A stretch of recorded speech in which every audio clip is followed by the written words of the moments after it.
Living near the Smokies sounds perfect, right?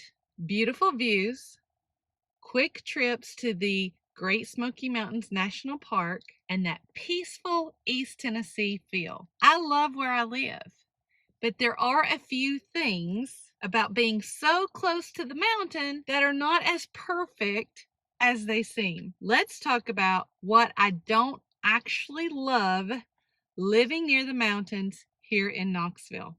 Stay tuned.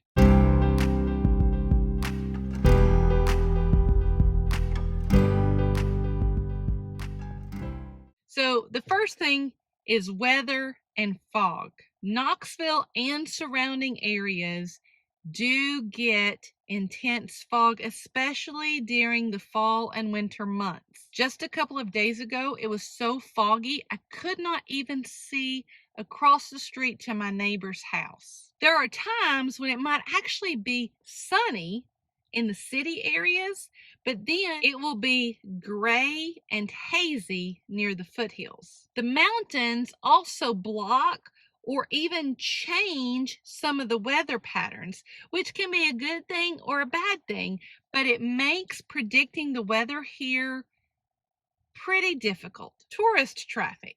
Yes, Knoxville is about an hour or so from the Sevierville exit. You need to take the Sevierville exit off the interstate to get to Pigeon Forge or Gatlinburg. And so during the fall season, like we have right now with the beautiful colors, a lot of people are headed that way to see the colors, but that makes a backup off the Sevierville exit, which makes a backup onto I-40, and some of that will spill over into the Knox County area. This happens during the fall and also during the winter because the Smokies put on a wonderful display of lights in Pigeon Forge and Gatlinburg, and a lot of people want to go see it, but that traffic does spill over. Humidity and allergy. The mountain air can feel crisp and clean, which is wonderful, but because of the higher elevation and all the beautiful trees that we have, that also means more pollen. The valley here traps that pollen in the air that we're breathing. This can be especially tough on allergy sufferers in the spring and in the fall. In the fall, the main culprit is ragweed. That can get a lot of people.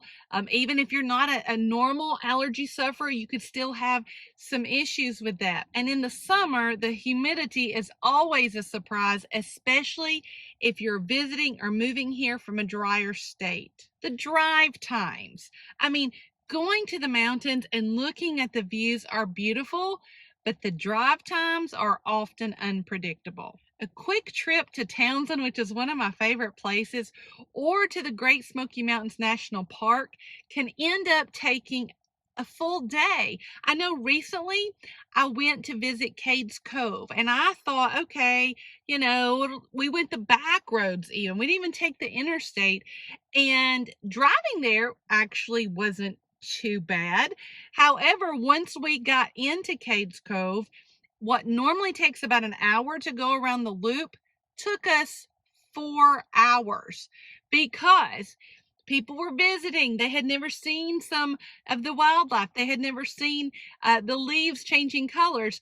And so it ended up taking much longer just to go around the Cades Cove Loop. Also, when you do take the back roads to get to Townsend or Sevierville, or if you're trying to stay off the interstate, you're going to go through smaller towns, which are great. It's great to go through smaller towns, but that's also going to mean more red lights, and that's going to mean lower speed limits. So it's going to take a little bit longer to get through them. It's easy to underestimate how far close to the mountains really is once you're on the road. Internet and cell coverage. Knoxville, for the most part, has pretty good cell service and internet coverage. The closer you get to the foothills, the more you might notice the signal getting weaker and the internet getting slower. It is always advisable to check with cell and internet providers when you are thinking about moving close to the mountains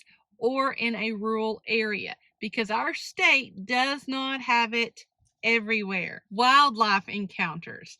I mean, we're here in East Tennessee. Even in Knoxville, we're going to have skunks, rabbits, raccoons, squirrels. Even now, there's some armadillos that are frequenting even neighborhoods. We don't have bears here in Knoxville, but the closer you get to the foothills, the more likely it is that you're going to see at least a cub and possibly mama bear nearby. If you live in wooded areas, you're going to see and have more critters, which means you're going to have to be more cautious of if you put your garbage outside, and you're more than likely going to have to build a protective barrier around any type of garden. And the last thing is the weather travel differences. There are times when it will be raining here in Knoxville.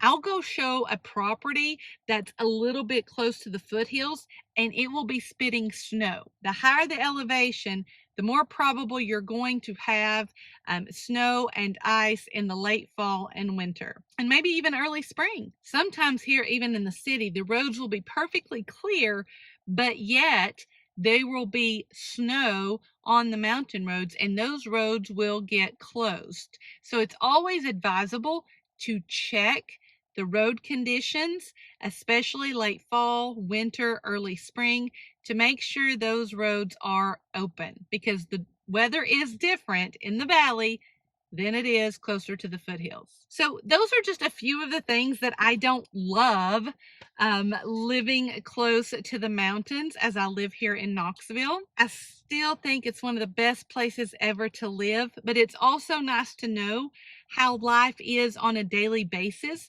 when you live close to the foothills. If you're thinking about moving to East Tennessee, I would love to be your real estate resource and helping you decide on which community fits you and your needs the best. If this is your first time visiting, please subscribe to this channel. I put out a weekly video educating the world about East Tennessee and real estate and how they go hand in hand. I would love for you to join me on this journey.